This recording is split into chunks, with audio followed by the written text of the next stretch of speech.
What is up, y'all? Happy Saturday. It's going to be a fun day. I'm pretty excited to chat it up with you guys today. You've been giving me a lot to think about during the weeks in terms of what type of content I'm going to bring to these live streams. And this week has been pretty busy overall in terms of Florida and news. And I'm looking forward to bringing that to y'all today. So very exciting stuff. And if this is your first time on our live stream, welcome. I'm coming to you from Tampa, Florida, right off the Gulf Coast here in central West Florida. So in case you guys were wondering what that is, and we're getting viewers from everywhere, literally all over the world. So it's been exciting in terms of the conversations I've been having. So I welcome you to let me know where you're watching from today. You can put that in the comments. And just know anytime you have a question today or you have something you want to add, please feel free. Drop in the comments. I'll share that on the screen. That way people have an opportunity to really enjoy that content as well. So it's been good. These live streams, I wasn't sure, to be honest with you, how they were going to be received, and it's been wonderful. So thank you for the comments, and I'll continue to do this for as long as you guys will have me, so to speak, right? And today we're going to get into some Tampa news for sure. We're going to talk a little bit about the state of real estate, obviously, and then really just have a conversation about what the next probably 60 days is going to look like as well. So we'll get into those things today. And I look forward to doing that. But I'm going to let you guys kind of hit the room here. And then as people kind of file in, we'll start growing here. But the topic's pretty cool. We've had a lot of conversations in Tampa recently regarding investments, right? And it's not just, the institutional investors that are buying up apartments at, breakneck speeds and record breaking prices, which they have. There's a significant demand still on single family homes from institutional investors. And what do I mean by that? Well, we're going to get into that today because I think it's pretty important to cover because, there's some scary stuff happening, to be honest with you. Not my favorite in terms of positioning, but I understand, these big corporations and companies and hedge funds and investment funds that are being put together right now, they see the writing on the wall, and their belief is that whether it's right or wrong, and their investment strategy, which is more important, is that single family first time home buyer homes are their targets. They are going after those aggressively, and I believe the reason that they're going after them, and if you can read the news, but we're not the ones making the decisions to write checks, right? But if you read the news, it's pretty clear that they believe that rental rates are still going to continue to climb no matter where you are in the country. And whether that's because of the current interest rate climate or, monetary policies, it doesn't matter. That's been their approach. And I'm going to show you guys these articles today because they're fascinating to check out. And as you know, I'll always link all the articles I use down below. So if you don't ever see those, if for some reason me or my assistant forgets to do that, which we have, please feel free to, shoot a comment, let me know, hey, do you have that article? And I'll make sure that you get hold of that because it's an easy thing to do. But, hey, if this is your first time here, guys, my name is Juan Alcala. I am a licensed real estate professional in the state of Florida and in the state of Michigan. I run a team called the True Living Group.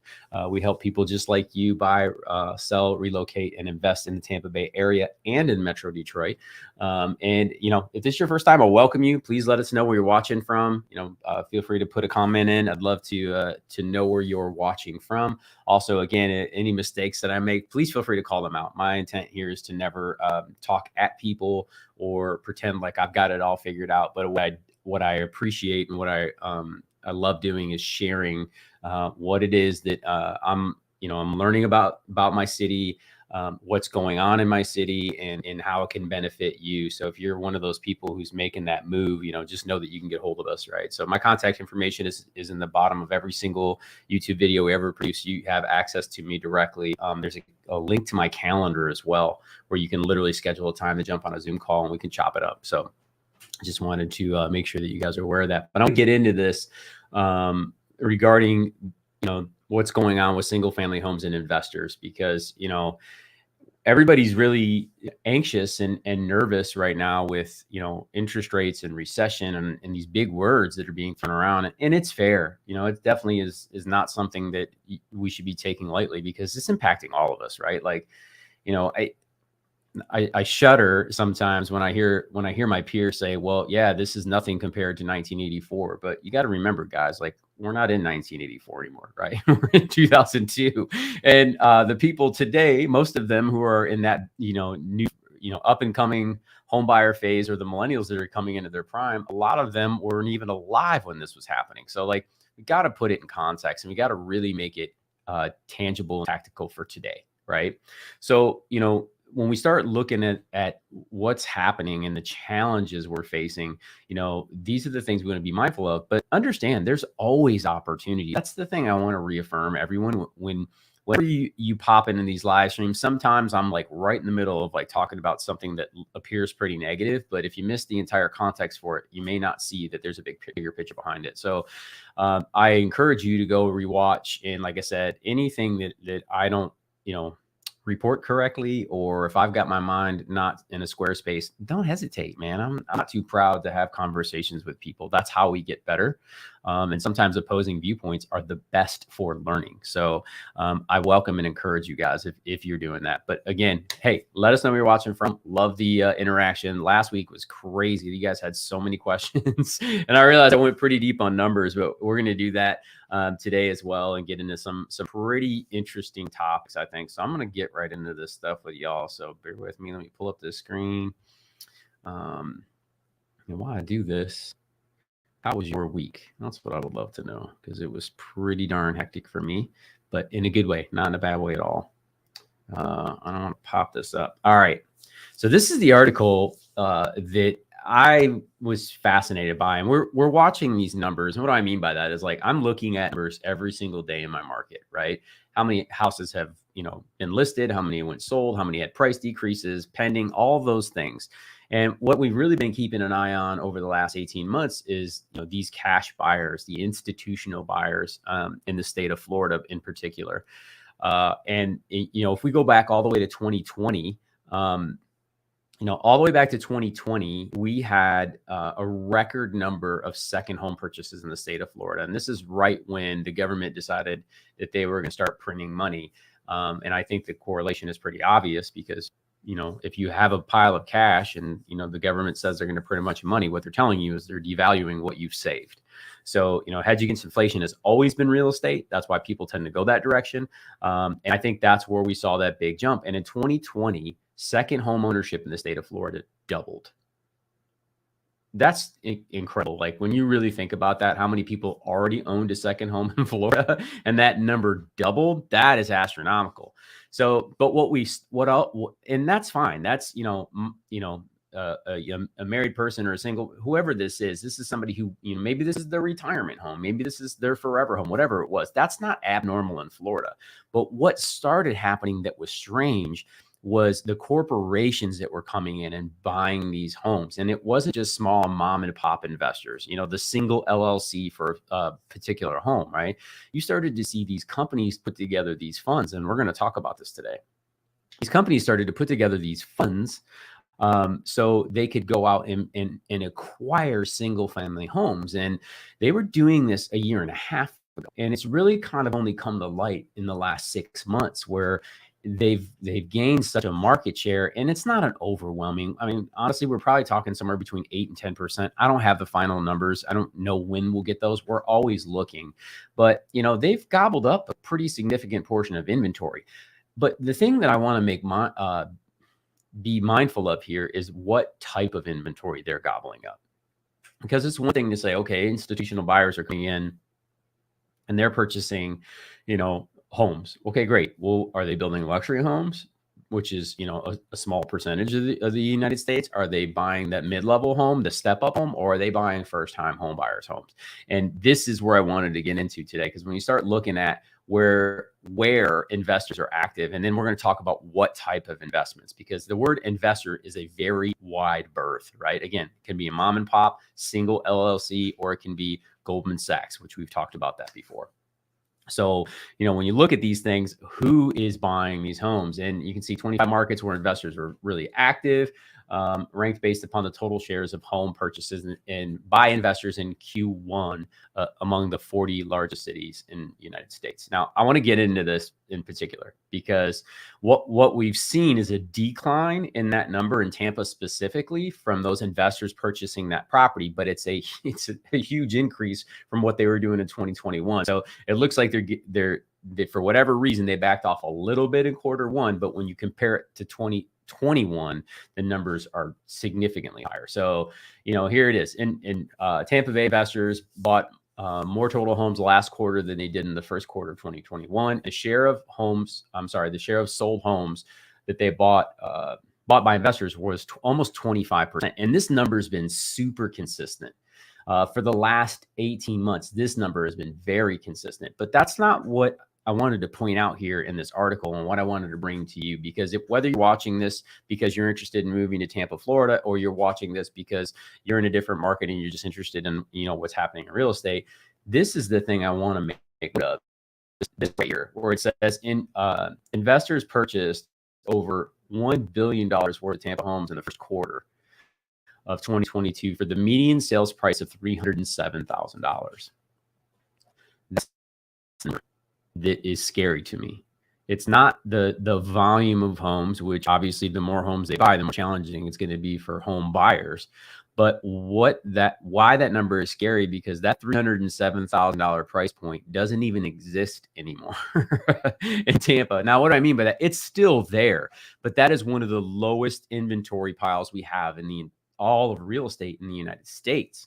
So this is something that we definitely need to be mindful of in terms of, what's going on, in not only Tampa Bay, but in the United States, because what's happening here is these investment firms are buying a very large chunk of first-time home buyer inventory. And that is to me, it's worrisome because, as you guys may or may not be aware, like typically for the working man or woman or family, the way to wealth is to acquire real estate and let it appreciate over time, move up to another home, let it appreciate over time. And then when you get to retirement, you get to sell off that big home, step down, but you have accumulated appreciation throughout those years. The last, 2 years, it's been 44%, which is just astronomical. On average, you should see 3 to 5% price appreciation when things aren't going crazy like they are now. And if you do that over a 20 to 30 year period, you can accumulate some serious wealth. But if you're not able to make those purchases and get off on a good foot, it becomes very difficult. And with interest rates continuing to climb, we saw a little bit of dip this week. They went up huge last week. We talked about that. And then they took almost a 3/8 of a point decrease over the week, which is great, but we're still over 6%. And the experts are saying that we could be as high as 8%. So, I mean, if that continues to climb, it's only going to make mortgages higher and higher and higher. And if mortgages are higher than rents, people will tend to rent, especially for that first-time starter home. And if these large corporations, these companies have purchased a majority of that inventory, they have control. And now they're able to set rental rates, which are already at all-time highs. Right. So the average, we talked about this a little bit, and I'll keep bringing it to you guys. The average 2-bedroom apartment in Tampa Bay costs $1,837 now every month, which is nuts. Right. So, that's it typically would be a really decent mortgage. I mean, talking a $300,000 to $400,000 house, but now, mortgage payments have doubled just since December alone. So it's something to really keep our eye on. But this number here, like, the $307,000 median price point shocked me. And we're going to get into our median price points, before we wrap up here today. But like, to buy a 3-bedroom, 2-bath, 1,800 square foot in Tampa, it's like $450,000. So when you look at this and say, okay, the average home is selling for $450 in Tampa, but these guys came in and bought $1 billion worth of home in Q1 alone at 307. That means they're scooping up any potential inventory for those first-time home buyers. And this is the part that I think we need to be very mindful of. And this isn't me I'm not angry with corporations. Listen, I understand how business operates. We are a capitalistic society. I'm all for somebody making a profit. I'm not mad about it. But the irony of all of this is the institutions that are buying these, and I'm going to show you guys some numbers here. These institutions, these private equity firms, or these large corporations are taking our money from our 401ks, right? The working man's money, the 401ks. They're then taking that money, building these funds, and then they're acquiring these single family homes. And the same people who are trying to get ahead are the ones who are not going to be able to purchase them. They're funding these deals, which is crazy when you think about that. So you would, like, as you wrap your mind around, you're like, oh my goodness, what's going on there? So I am fascinated by that. Okay. I wanted to start sharing some of this stuff with you guys, and I'm going to get to a couple more of these as we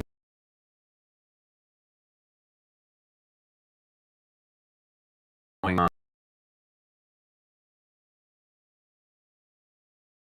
What in the world? Sorry, guys. What's going on in Tampa? It's just fascinating. This is happening across the U.S. It's not exclusive to Tampa, Florida. It's not exclusive to Florida. Are they more aggressive in these areas because of our appreciation and the demand for housing? Yeah, they are. But it's not the only reason it's happening. So I just find this stuff, like I said, absolutely fascinating. And I wanted to share this with you guys. Cool. Bear with me.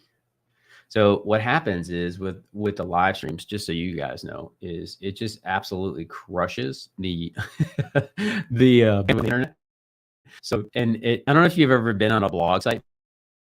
Typically the worst anyway. So what I mean worst is, like, they demand so much power computer because they've got all those ads and pop-ups all over them. So, it's very like that stuff. How long it takes for things to get ready. But here's the thing I wanted to show you that was congruent to what I was just mentioning of here. I'm going to add this to the screen. Awesome. So when you check this out here, we look at the top of this. Rates skyrocket. Wall Street single-family rental investors see opportunity. This is exactly what we're talking about. Where is this money coming from? Institutional players this year have sponsored 10 single-family rental securitization deals valued at nearly $8 billion. Okay. All right. So what we just talked about is these investors purchasing $1 billion worth of real estate in Tampa exclusively at a median price of $307,000, when the actual cost $450,000 now in Tampa Bay. And you see where this money is coming from. So, when they talk about Wall Street, they're talking about your money. They're talking about your 401k dollars or your dollars that you're investing. These companies are then turn around and they borrow against that equity that they have, the cash sitting in those accounts, and then they start these funds, and then they're turning around and buying real estate outside of this. So I think it's fascinating. And with the increase in interest rates, they're banking on the fact that rental rates are going to continue to climb, and that these are going to be really good investments for their shareholders, right? So when you look at these numbers, they're absolutely fascinating. So I encourage you guys to make sure that you're dialed in on this end, that you're really paying attention to what's going on.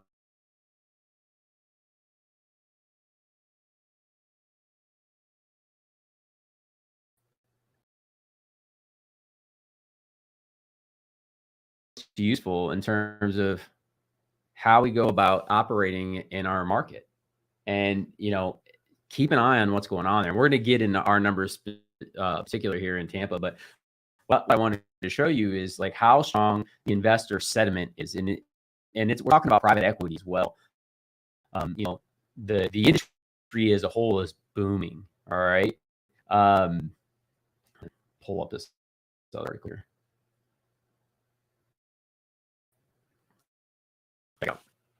Here's another one of those articles that I was referring to in terms of investor sentiment and where they're hanging their money and what they're willing to spend. But Tampa's private equity industry is booming alongside of business. Tampa Bay's inflation rate is 2.7% higher than the national average. This is something you got to be aware of too, because when people are concerned about the average inflation cost higher here than the average in the United States. And if you've watched any of my pros and cons videos in the past, Tampa was cost of living here was less, on average. It's part of the reason that we decided to move here. But man, this last few years, it has just skyrocketed. I mean, groceries and everything else. And, Kate lets me know, I think I've shared this story with you guys before. She was just yesterday, she went to Costco. She goes every other week. She goes to Costco and loads up, and she basically buys the same thing. If you guys are a creature of habit or not, or if it's just me, but we tend to buy the very similar things or right about the same things. And, she told me that 2 years ago, it was $330 to make those trips. Now it's $530. And, some days, 2 weeks ago, she came back and it was $700 to go to Costco. Like, yo, I mean, what in the world? But it's food, it's gas, it's all the things, right? Rental rates, they're all going up. So looking at these numbers, what is going on here? Why are these big hedge funds, still willing to continue to move into the city here? What is it that's driving that demand? And when you look and you see that they bought $1 billion worth of homes, right? So here's a article that came out just in the past couple weeks here. Cities with the fastest growing home prices in Florida. And when you look down here, Tampa, St. Pete, Clearwater is number 4 on the list. I'm sorry. Number 4 on the list. We're tied with Cape Coral in terms of price appreciation in these areas. So it's a good bet that if they're going to put institutional money here, that those prices are going to continue to increase based upon what they're seeing. The demand is there. The supply is not. And until we get the supply and demand issue fixed, it's going to continue to be a challenge. But when we look at these home values, I just wanted to show you some of these right in my backyard. So Tierra Verde, Florida is at the southern tip of the Pinellas County. And what I mean by this, if you go to St. Pete Beach, directly below that is Tierra Verde. And you can see, in 2018, the home value were $550. We're all the way up to $879 is the home value in Tierra Verde right now, which is a huge Indian Rocks Beach, which you guys know I've made videos on already. That's my beach, right? So it went from $535 in 2018 to $853 median, right? So if you want to get on the beach now, it's going to cost you at least $850,000. I mean, you can find something on sale, but it's going to be a wreck, right? So that's a big number. 1 year price change, it's up $30,000 in a year. That, and the 5 year price change is $400,000. Fascinating when you look at that. Let me get to another one here in Tampa Bay, Fort Myers, Colonial Keys, Bel Air Beach. I think is going to be the next one we're going to see on this list together. Cortez. Yeah, there's Bel Air Beach. So Bel Air went from $595 to $954, $161. That's a big jump in their numbers, right? As we come down here, look here as well. Their single year price change is $256,000. Big numbers, y'all. So as they start to push through the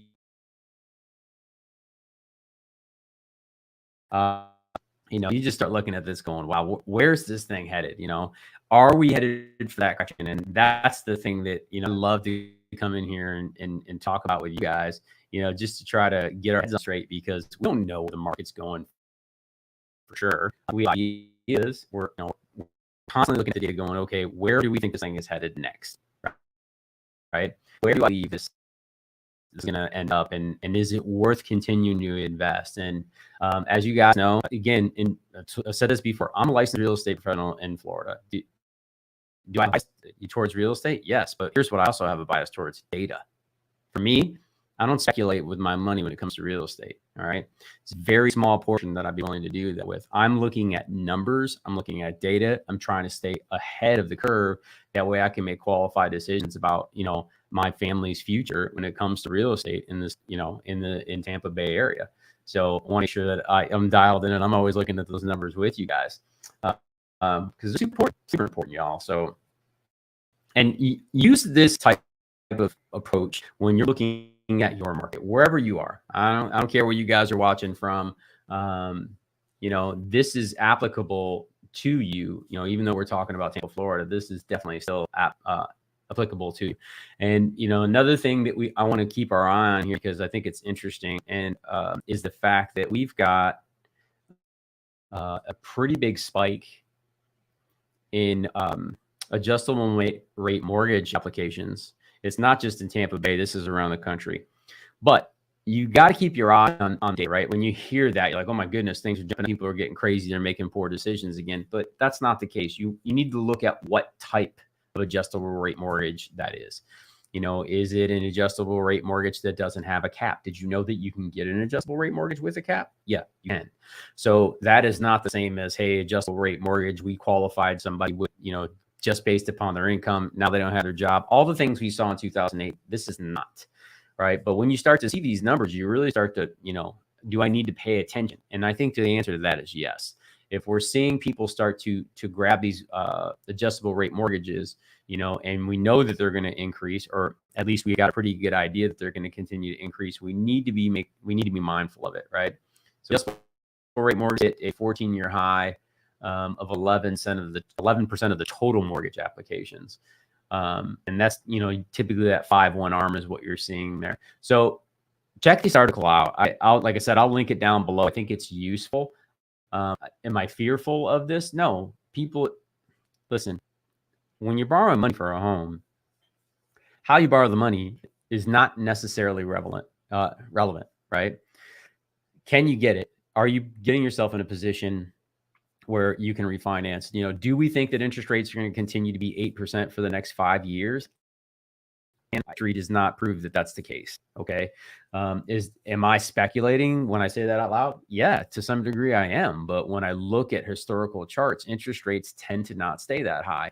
And if we end up in a recession, which I already think we are, they just haven't made it official, right? If we end up in a recession, the Fed's only got 2 things that they can do, right? They can print more money, or they can mess with the interest rates, right? Or I'm sorry, print money or take money away, and then they mess with the interest rates. They turn them up or turn them down. That's the Fed's tools.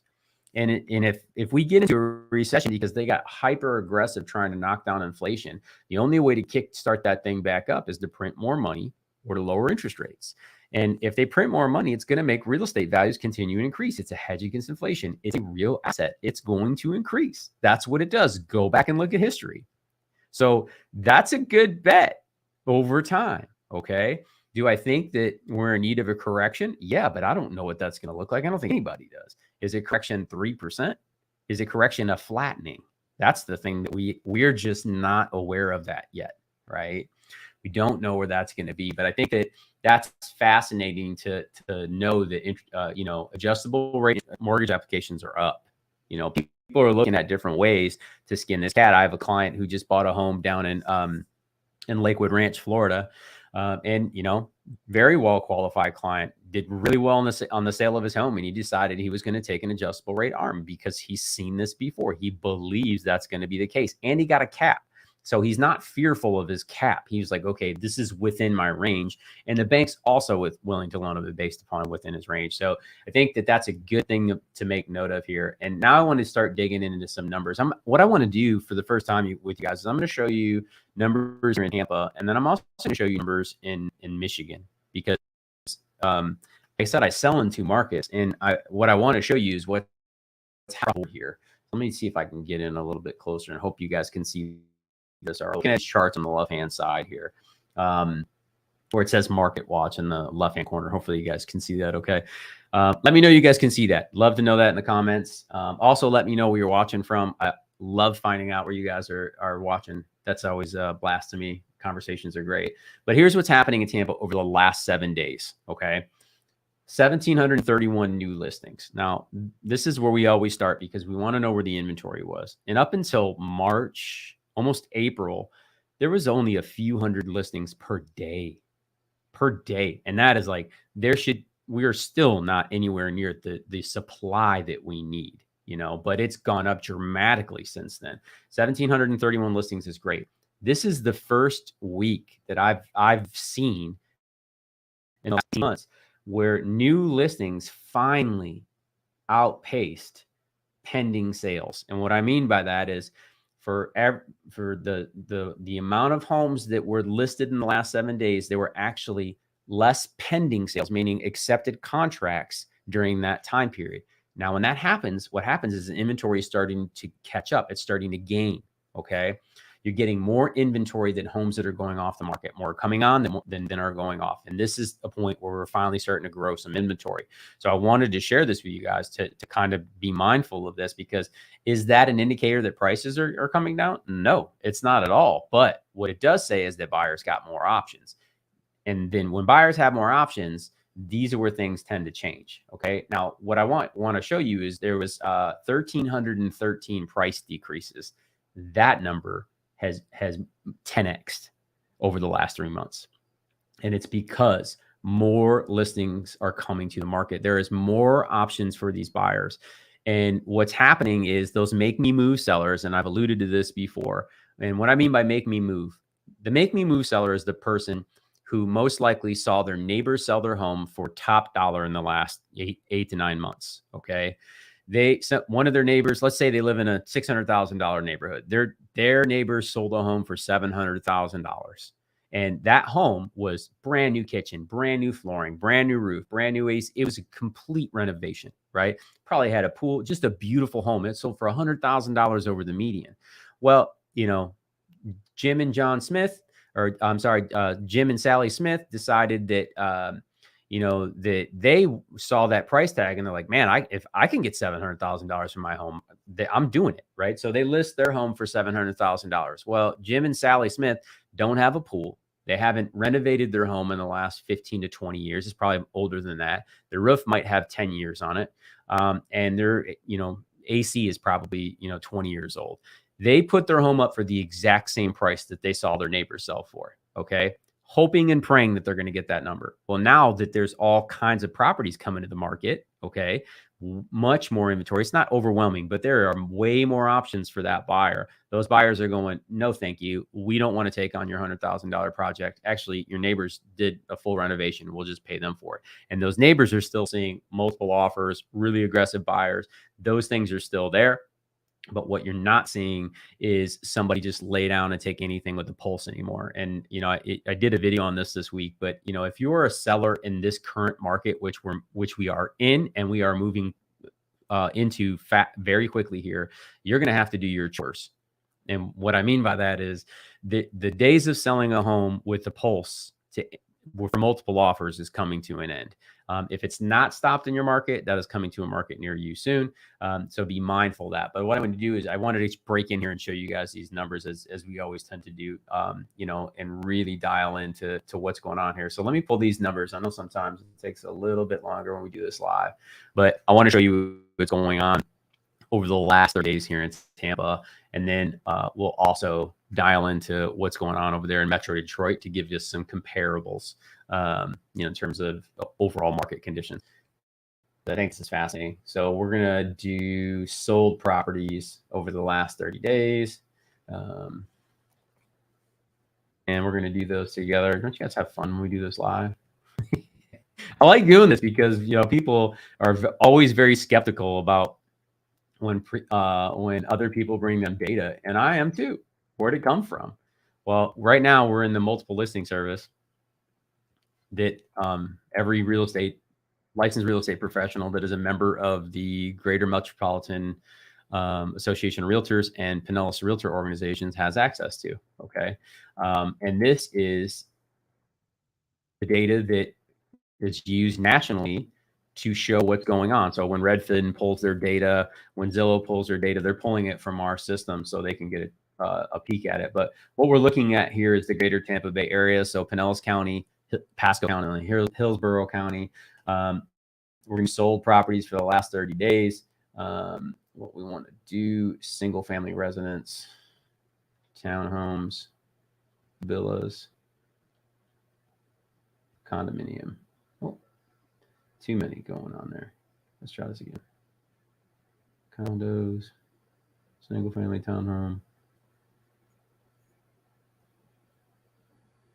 Let's just do single family to start with because this is the easiest place to start. So single family home, the 3 counties, there's 3,959 properties that have sold in the last 30 days. We're going to pull that up now. And I'm going to run these stats for you guys. This is the easiest way to digest it, I think. When we believe about. Okay, cool. So now we're looking at this. This is Tampa Bay. So Pinellas, Hillsborough, and Pasco County, the last 30 days of home sales. And we want to break down those numbers. So there was 3,959 properties that sold. The average home was a 3-bedroom, 2-bath, which is very common, 1,933 square feet. The list price of that home, this is what I want you to be mindful of. The list price of that home was $532,500.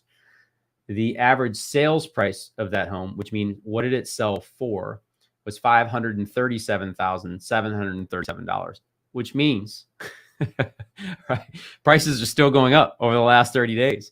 Even though inventories are getting higher and there's more properties on the market, the prices are still increasing here in the Tampa Bay area to the tune of, that was $5,000, right, over ask price.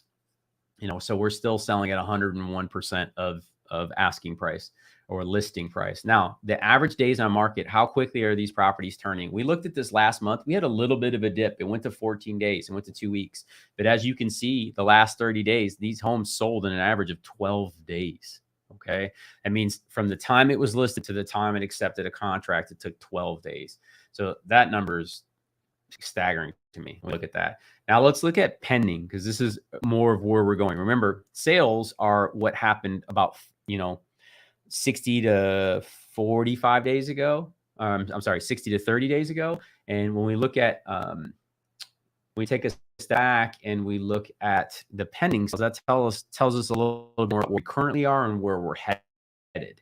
All right. So we closed sales price at 537. They were listed at 532. So now we're wondering, are those home prices, are they still going up? So let's look at pending list prices over the last 30 days. So let's get into this number. Okay. Same chart for you guys. Same stats so you can see it. Awesome. So here we are again. Looking at those numbers, want to dial in here. So the average home again was 3-bedroom, 2-bath, 1,937 square foot. So the square footage is almost identical. Okay. And then the average list price, $527,188. So that's almost the same as it was. So it doesn't look like pricing is, the listing price is continuing to go up. That is almost identical to what we saw in the 30 days sold. In terms of where homes were listed. So that's interesting. Are we finally starting to see a flattening, even though prices are increasing? This is something we need to keep our eye on. That's what I want to know. And then the average days on market over the last 30 days of properties that went pending was 15 days. So we're in this zone of 2 weeks. We've been hanging around the zone of 2 weeks. It seems to be, where Tampa is holding tight as a market. All right. Now I want to do over and show you guys what's happening in Detroit. And listen, I know this is about Tampa, but I sell in Detroit as well. And the reason I want to show you this is because I want you to see what other areas are feeling or how they're being impacted, and what that means, what that could mean to us here in Tampa. So this little market stat, I don't have this on our MLS. These are two different MLSs because one's in Detroit and one's in Tampa. But what this does is it gives you basically a breakdown, that chart, the numbers I was showing you guys on the last screen versus what's happening here. So when you look at this goes back to, January of 2021, and you could see, the number of sales. There were 8,000 sales in January 2021. It dipped big time in February 2021 to 7,900. And then we had this rocket ship, right? All the way up through June of 2021, 13,000 sales. And then summer does what summer does. 13,000 sales is pretty common in Detroit. If I went back for 5 years or 10 years, that chart would look very similar. Okay. On where it's at. But then you started to see the decline in the winter. And that's very normal in almost every market, especially in Detroit when it starts to get cold. December hit, and then the market essentially just dropped off, from 11,000 sales down to 7,800 sales. And then you had an even bigger dip in February. And now this thing is on a rocket ship again. So here we go, 7,000, 9,000, 10,000 sales in April. And then May, 11,000 sales now. But what I want you to notice is May is 11,000 sales. If we go back to May of 2021, 11,441. Well, it's about 400 shy of 2021's numbers, but they're still on the increase. The thing we want to watch for is it's still that hot in June, right? Are we going to hit this peak back where we were in June of 2021 in terms of sale, the number of homes that sold? Now let's look at the price, okay? Because you guys saw that huge dip in February where, houses were barely selling there in Detroit. But now you just start to see this price point climb. So 208 in my market in Detroit is significantly, the median price point in Detroit is $100,000 less than it is here. Okay. So here in Tampa. So I'm just giving you perspective based upon what we just saw happening in Tampa. But in January, 208, 216, 225, 240. I mean, that's a $15,000 increase in 1 month in terms of values. And then you go from 240 to 250. So another $10,000 in May. The question is it going to appreciate another $10,000, in June when these numbers come out? Like, man, we need to be mindful of that, because this goes to show you, just because interest rates are climbing does not mean that prices are going to go down, So now when we look at the supply, anything under 6 months is considered a seller's market. A balanced market would be 6 months of inventory, dead on the nose. Very rarely that's going to happen. But we're still down, to 1.4 months of inventory. And what do I mean by that? What I mean is, if no one listed a home for the next basically 1.5 months, there wouldn't be any more houses to buy. Okay, that's what that means. So these inventory levels are crazy low. All right, they're crazy low. Just for perspective, y'all. Okay, so now the last one I want to look at is days on market, because this is what we were talking about in the Tampa market as well. In the month of May, the average home was on the market in Detroit for a week. We're 2 weeks here in Tampa. So these numbers, y'all,